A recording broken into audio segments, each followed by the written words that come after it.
Hi, it's Paul Bedard of U.S. News here talking Washington Whispers. So, are you somebody who wakes up every day to this jingle on the radio?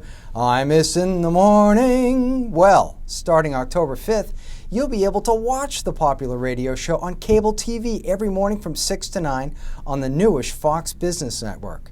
I know what you're thinking. What the heck? Well, we checked in with Fox Biz Senior Vice President Neil Cavuto for the 411. Cavuto, who's kind of the face of the upstart network, has long been a fan of Imus. He told me that way back in high school, he and his buddies used to listen to Imus when the shock jock was known for crazy stunts. You know, they compare notes in high school every day. Then, as he moved up the Fox ladder, he'd interview Imus, and Imus would interview Cavuto. Neil told me that he always liked how Imus could get stuff out of the big shots in politics and business. So he thought, Imus could do the same on Fox.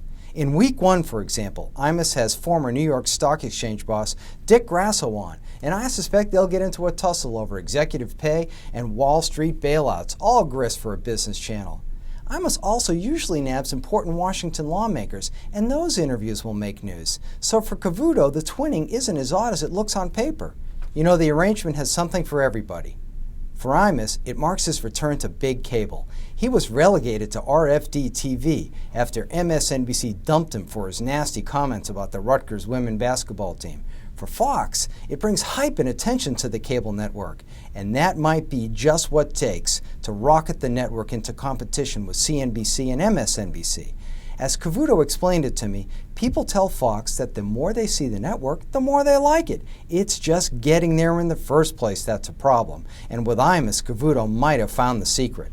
Next, not that it ever really went away, but Bush bashing is coming back, and not from the usual suspects. Now conservatives are whacking the former president whose spending, government expansion, cronyism, and the push for liberal immigration reform proved he was never one of them. Now they have proof. The new Kiss and Tell book, Speechless, by former speechwriter Matt Latimer. Conservatives tell me that they're going to use the book to spread their view that the type of politics Bush played wasn't conservative, and their style of Reagan conservatism, you know, strong leadership, smaller government, lower taxes, is making a comeback. Latimer tells me that he was just an idealistic conservative when he joined the Bush team. He quickly became disillusioned and has turned against the moderates he thinks pulled Bush their way. Here's what he told me.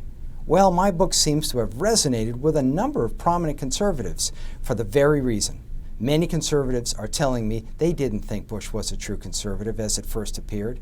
And the small number of Bush officials criticizing my book really don't like the fact that I exposed their role in this and how they left the Republican Party in tatters.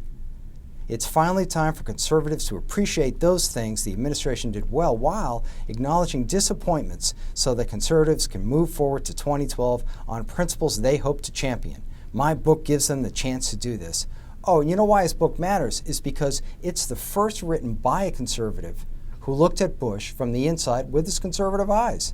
Hey, I also talked to a former Clinton spokesman, Mike McCurry. He's got an interesting view of the partisanship in Washington. That it'll help Obama. Yeah, he said people are so tired of it all that they've become a silent majority that might actually help Obama because the president is still viewed as nonpartisan. And there's something more. He says that another reason people might help the president is because he's black, and you know, they're really pleased with themselves for electing the first African American. All right, finally, let's check in with our pollster, John Sogby.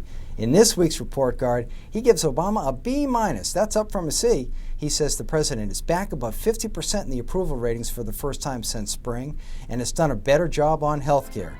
All right, that's a wrap. Hey, thanks for listening, and check back often to see what Washington Whispers is reporting. I'm Paul Bedard.